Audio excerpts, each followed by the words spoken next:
Paris Saint-Germain have just destroyed Manchester City in the Champions League. At one stage they were 2-0 down, but they ended up winning by 4-2. And in this video we're going to be taking a look at how they did it. We're going to be discussing the tactics involved that helped them seal the sensational comeback.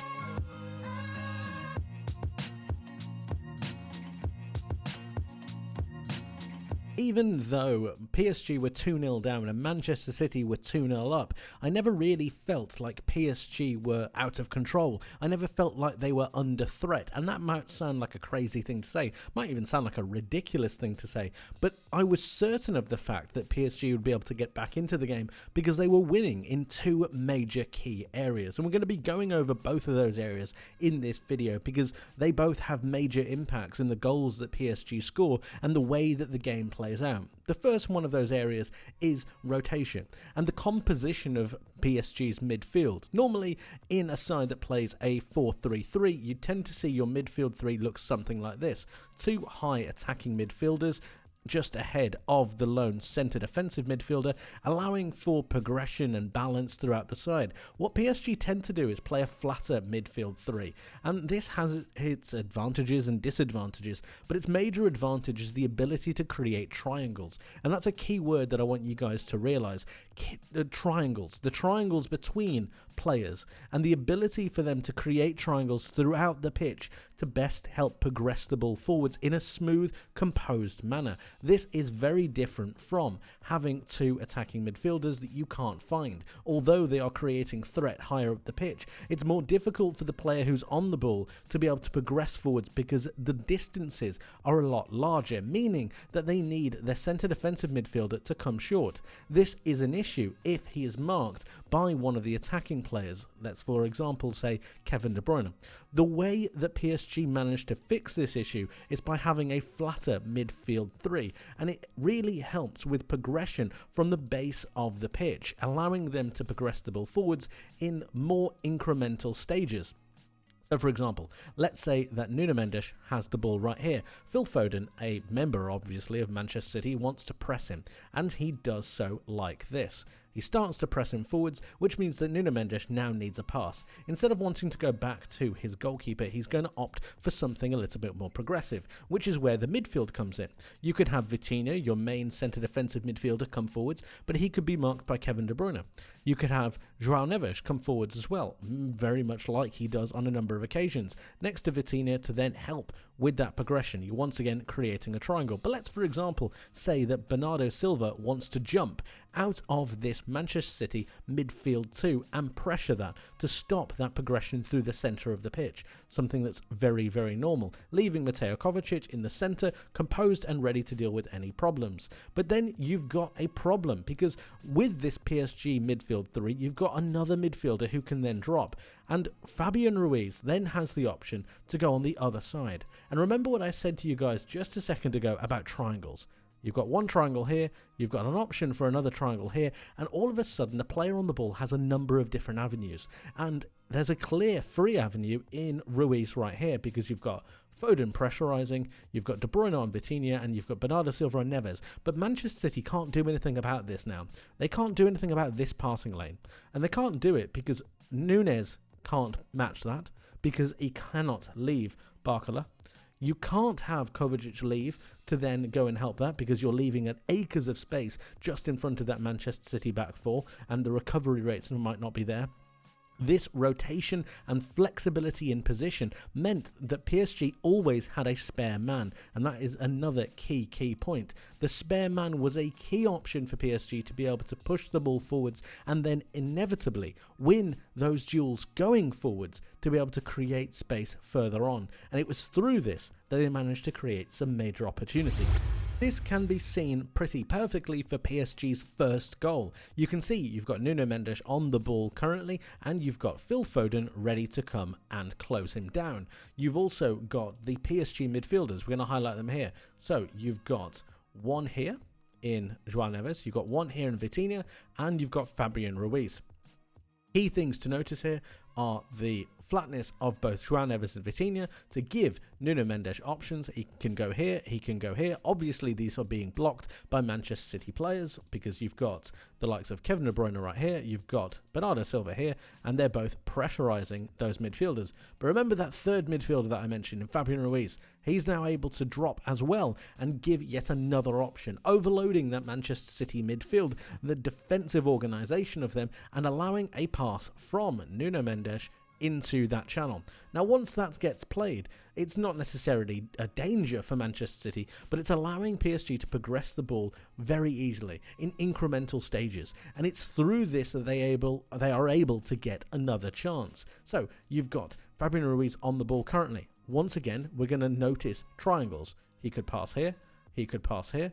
He even could go to João Neves if he wanted to, because Bernardo Silva has started to drop off again. He decides to go to Bradley Barcola, and then you've got an option. Because once he plays this pass into Barcola, he's got that individual capability. He's going to be able to make this touch right here, which is absolutely sensational. It nutmegs the likes of Nunez, and then he's able to take all of this space. But remember, this wasn't able to be afforded if they hadn't had made that progression earlier on, almost goading those Manchester City players into zones that they don't necessarily want to be able to take the space in beyond. It's really, really well done. And as they progress forwards, as Barcola runs forwards, it's then about driving towards that space. And once he's here, it's then about decision making, because you've got a run from Ousmane Dembele, you've got Hakimi running through as well, and you've got duel on the other side of the pitch. Now, once he gets to this area, he picks his head up because he's noticed that Dembele has started to freeze his run. He stopped, and in stopping, he's then giving himself an option for this pass. Rather than trying to shoot a cross goal, he's going to make a cutback, and it's this cutback that gives Dembele his opportunity. But remember, the progression earlier on was absolutely key to forging this attack. The second key area that I want to mention that allowed Paris Saint-Germain to go on and win this game fairly comfortably, I might add, was the ability for them to be very, very aggressive and win their individual duels and battles. When you look at the likes of the fullbacks, whether it be Mendes, whether it be Hakimi, being aggressive onto their respective wingers, whether you look at Barcola or even duel being aggressive and then winning those duels against their respective fullbacks, it allowed Paris Saint-Germain to get the leg up onto Manchester City that they needed. And when we look into this midfield area and where the game was won and lost, it was this midfield 3 up against Manchester City's midfield 2 that really started to show the difference in quality between these two sides. In particular, I want to talk about João Neves, winning 11 out of his 16 duels in total, 10 out of his 15 ground duels. He was nearly everywhere, and his ability to be able to win the ball back, make tackles, but also get himself into pockets of space to best help his side progress the ball forwards, enabled not only PSG's attacking threat, but also their defensive solidity. It not only gave them an ability to drive forwards with a purpose, with a pace and a power, but it also gave them a backbone to be able to rely upon, to be able to go back the other way. Their mid to high press enabled them to pen Manchester City in, especially in that second half, recycling possession not only out wide, but also maintaining a dominance in the centre of the park.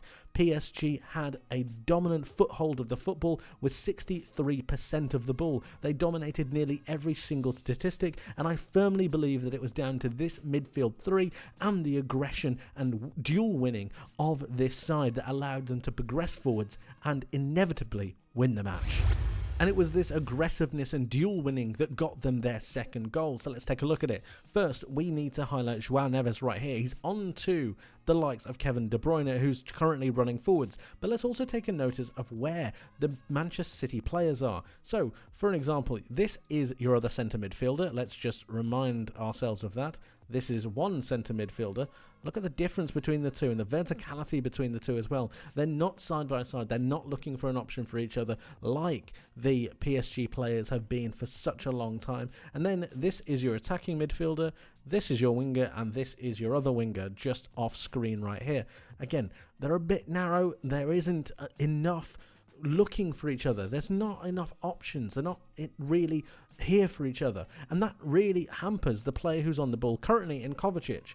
You've got João Neves, who's going to be really aggressive. His tenacity off of the ball is something that's really infectious. It's brilliant to see. So as Kovacic dallies on the ball, again for the reasons that I mentioned previously, look, you've got Bernardo Silva running into space here, but it's not really helping him. That path is cut off. You then asking him whether he can recycle or not. He ends up dawdling on the ball because he doesn't necessarily have an option, or because he's not confident enough in playing one of these passes, and it means that João Neves is able to get a foot onto the ball because of the loose touch or loose pass that is made by Kovacic. This then enables PSG to get on the attack higher up the pitch. Look how high this line is. They're then able to transition and keep Manchester City penned in, noting the amount of players that are actually on the other side. You've got at least 5 players behind the line of attack here for PSG, and then it's about them driving forwards. It's about that 1-2 between Barcola and between João Neves. It's his driving ability through the heart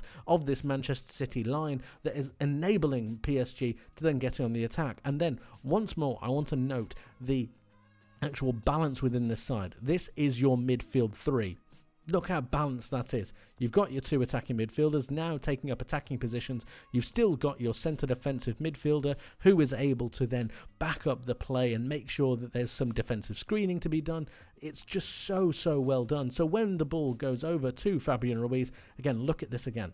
Look, you've got attacking midfielder, defensive midfielder off screen currently. It's just so well done. The ball goes over to Fabian Ruiz, who then plays it over to Duel. He has a fantastic shot which ends up hitting the crossbar. I mean, it is spectacular the way he's able to take this shot. It's so well done, and it fortuitously goes over to Barcola, who manages to kick it into the goal. It's a bit of fortune, but I think Manchester City also had a bit of fortune for their 2 goals as well, so I think it's evened itself out. It goes into the goal from the post, and it's no more than what PSG deserve. They were absolutely sensational.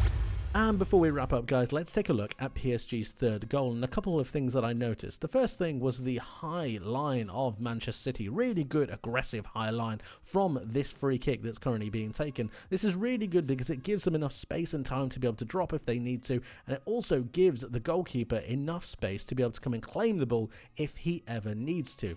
But there are a couple of really interesting things here. The second is, notice how many Manchester City players are here and how many players do not know that João Neves is here. Now, this could be for a number of reasons, a defensive setup perhaps, but the idea that you don't know that this player is so close to goal, not marked whatsoever. I mean, none of the Man City players actually have any idea whatsoever that he's even there, which is really strange.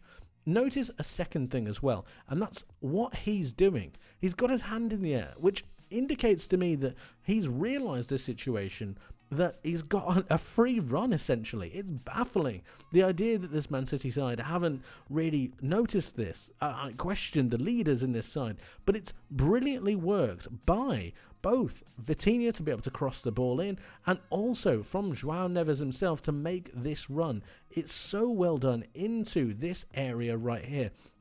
So as it gets whipped in, you've still got a free run. The City players are now dropping. This is absolutely fine, that line going back. But again, nobody has any idea that João Neves exists at this point.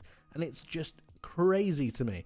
As it goes in, you've got a load of Man City players who could try to go for it, but the quality of the cross means that no one can get there. And then it's all about João Neves himself, whether he can get this on target. He heads it low, and that is key because the pace is on the ball, and it means that he's able to fire it towards goal with a pace, with a determination, and it ends up going in and making it 3-2. Obviously, PSG go and score a 4th, but it was this goal, I think, that really made the difference and cemented PSG's position in the match with everything that we've talked about previously. PSG thoroughly deserved the win, and they absolutely destroyed Manchester City. But I want to know what you guys think. Let me know your thoughts in the comment section below. I would love to hear from you. What did you make of Man City? And of course, what did you make of PSG's fantastic comeback? Let me know. I'd love to hear from you. Thank you ever so much for watching, guys. I hope you enjoyed. I hope you learned something new, and I hope to see you in the next one. But until then, my friends, take care.